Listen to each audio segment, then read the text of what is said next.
मैं आपको धन्वंतरी पूजन का विधान बताता हूं। भगवान का सुंदर कृष्ण पक्ष की त्रयोदशी को कार्तिक के महीने में धन्वंतरी देव का पूजन, धनतेरस का पूजन माना। एक सुंदर भूमि पर देसी गाय का गोबर से लीपन कर कर, अगर गाय का गोबर ना मिले सुंदर जल से लीपन कर कर, वहां एक सुंदर चौक को पूर कर, आप सभी को ज्ञात होगा कि चौक पूरने में रंगोली का प्रयोग नहीं होता। आप लोगों को मालूम होगा चौक पूरने में आटा और हल्दी का प्रयोग होता है। आटे हल्दी का प्रयोग क्यों होता है? क्योंकि आटा समृद्धि को बढ़ाता है, लक्ष्मी वैभव को बढ़ाने वाली हल्दी होती है। इसलिए जब चौक पूरा जाता है भूमि पर तो चौक पूरते समय आटा हल्दी का प्रयोग करते हैं। थोड़ा सा चावल का दाना या गेहूं का दाना रख दिया जाता है, उसके ऊपर एक सुंदर चौकी, एक चौरंग, एक पाटा रख दिया जाता है। चौकी लगाएं, चौरंग लगाएं, पाटा लगाएं, उस पाटे पर एक सुंदर लाल वस्त्र धारण करा दें, लाल वस्त्र बिछा दें। एक थाली लें, उस थाली पर कंकु से, रौली से, कुंकू से गिला कर स्वस्तिक का निर्माण कर,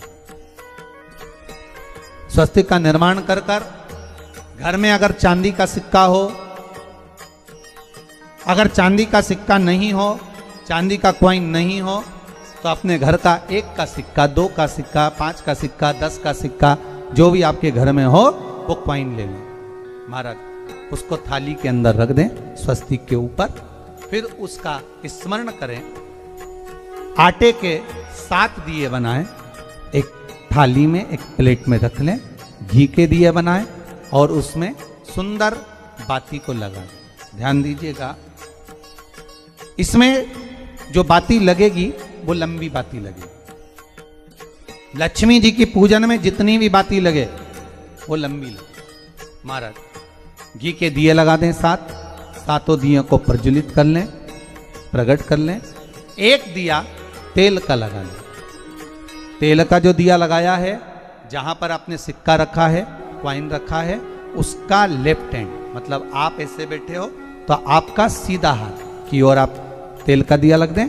और जो 7 दिए आपने लगाए हैं वो लक्ष्मी जी के राइट हैंड, मतलब आपका लेफ्ट हैंड हो गया, लक्ष्मी जी का राइट हैंड, आपका लेफ्ट हैंड हो गया, आपका उल्टा हाथ। वहां पर 7 दिए जो आपने प्रज्वलित करे हैं वो प्लेट में रखें। सुंदर थाली जो आपने पूजन के तैयार करी है, उसमें कुंकू, रोली, हल्दी, अबीर, गुलाल, चंदन, मौली, लाल धागा, मौली, अमरबेल के टुकड़े, कमलगट्टे, हल्दी की गांठ, सुंदर भाव में उसको रखें। जल का पात्र सुंदर आनंद से, जो क्वाइन चांदी का और देसी क्वाइन आपने जो रखा है उसका जल से पूजन करें। क्वाइन का पूजन करें, कंकु आदि से पूजन करने के बाद दोनों सिक्कों को उठा लें। दोनों क्वाइन, जो चांदी का सिक्का है और जो देसी क्वाइन है, उसको उठाकर उस पर जो कलेवा है, मौली है, नाड़ा है, लच्छा है, उसको लपेटना प्रारंभ कर दें और उसको लपेटें। पहले चांदी का सिक्का लपेट दे, फिर देसी सिक्का जो आपने रखा है 1, 2, 5, 10 का जो सिक्का रखा है उसको लपेट, थाली में उसको रख लें। फिर वापस उस पर जल का छींटा देकर उसका पूजन करें। महाराज हल्दी, रौली, मौली, चंदन आदि लगाकर सुंदर भाव से चावल को हल्दी में भिगो लें और पीले चावल कर कर उल्टे हाथ में चावल लेकर माता लक्ष्मी के ऊपर जो 2 सिक्के रखे हैं उनका पूजन करें। साथ में जब चावल छोड़ते जाएं तो गणेश जी का भी स्मरण करते जाएं। हे रिद्धि सिद्धि के दाता श्री गणेश जी महाराज, आप हमारे यहाँ पर सदा माता लक्ष्मी को लेकर, कुबेर भंडारी को लेकर सदा विराजमान रहें, नारायण को लेकर सदा विराजमान रहें। चावल छोड़ते जाएं और बाबा से विनती करते जाएं, माता लक्ष्मी से निवेदन करते जाएं। भगवान शिव का स्मरण करें, भगवान नारायण का स्मरण करें, माता लक्ष्मी का स्मरण करें, रिद्धि सिद्धि के दाता भगवान श्री गणेश जी महाराज का स्मरण करें।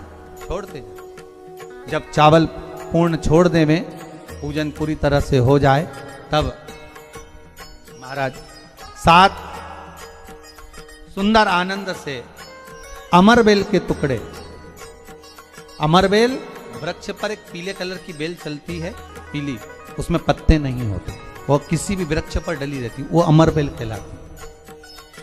ये अमरबेल लक्ष्मी पूजन में, समृद्धि के लिए, मकान के मुहूर्त के समय पर, गृह प्रवेश के समय पर बहुत कार्य आते हैं।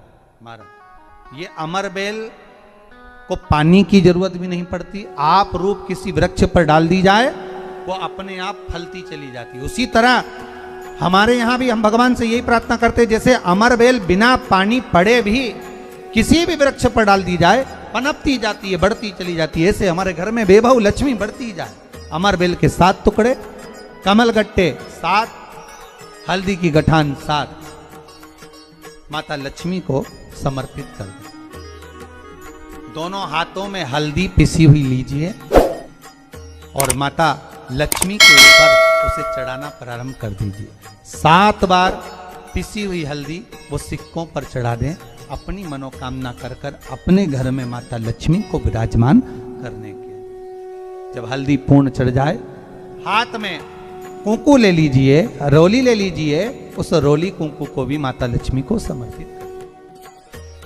तब इसके पश्चात सुंदर जो भी घर में मिष्ठान हो, मीठा हो, नहीं हो, शक्कर हो, गुड़ हो, मिश्री हो, जो भी आपके पास में हो, खड़ी शक्कर हो, वो भगवान को माता लक्ष्मी को भोग रख दीजिए। अगर कुछ मीठा बना हो तो मीठा रख दीजिए। महाराज घर में संपूर्ण पूजन कर कर आपके घर में जो देवालय में भगवान बैठे हैं उनका भी पूजन करिए। पूजन करने के पश्चात आप माता लक्ष्मी से निवेदन करिए, हे माँ आप हमारे यहाँ सदा विराजमान हो। पूजन करने के बाद जो 7 दिए आपने प्लेट में रखे हैं, थाली में रखे हैं पूजन के लिए, घी के उन 7 दियों से माता लक्ष्मी की आरती उतारिए। उन 7 दियों से माता लक्ष्मी का पूजन करिए। माता लक्ष्मी से विनती करिए, मां के पुत्र, मां आप हमारे घर का रास्ता भूल गई हो, बहुत कष्ट है, बहुत दुखी है, पर भगवान शिव पर विश्वास कर कर, कुबेर भंडारी पर, कुबेरेश्वर महादेव पर विश्वास कर कर, भगवान नारायण के सुंदर प्रसंगों पर विश्वास कर कर, मां भगवान शंकर का अनुमोदन कर कर, हे मां आप हमारे घर में विराजमान हो, आप हमारे मार्ग को, हमारे घर को, हमारे घर के रास्ते को, हमारे घर के द्वार को आप भूल गई हो मां। हे बेबहू लक्ष्मी, हे धन लक्ष्मी, हे संतान लक्ष्मी, हे मां लक्ष्मी, हे धान्य लक्ष्मी, आप हमारे घर में विराजमान। 7 दीप जो प्रज्वलित करे हैं उससे माता की आरती उतारिए। फिर माता को झोली पसार कर प्रणाम कर कर भूमि पर नमन करो। जब झोली पसार कर प्रणाम करें, झोली को अपनी ओर गिरा लें और माता को नमन कर कर जो 7 दिए आपने लगाए हैं उन 7 दिए को अलग अलग स्थान पर ले जाकर, जैसे घर के हॉल में, एक रसोई घर में, एक जहां पर आप लक्ष्मी रखते हो उस स्थान पर, एक घर के द्वार के पास में, एक तुलसी के क्यारे के पास में, ऐसे अलग अलग 7 स्थान पर उन दीप को रख दिया है। एक भगवान का जहां पूजन हुआ है, लक्ष्मी की जहां आराधना करी, एक दीप वहां पर भी रखा जाए। जो तेल का दिया लग रहा है उसके पास माता का माता लक्ष्मी से निवेदन करें, हे मां कृपा सागर, करुणा सागर मां, आप भगवान विष्णु के साथ विराजमान हो, आप भगवान नारायण के साथ में हमारे यहाँ सदा विराजमान हो मां, ऐसी कृपा कर। महाराज मां से विनती कर कर बड़ा उत्साह, बड़ा उमंग, बड़ा आनंद रखना। आपने अगर धन्वंतरी की पूजन करी है, धनतेरस की पूजन करी है, कोई वस्तु, कोई सामग्री अगर आप लेकर आए हो, कोई पात्र लेकर आए हो, कोई तांबे का पात्र लाए हो, जो भी वस्तु आप नहीं लेकर आए हो उसका भी पूजन उसी दिन कर लेना चाहिए।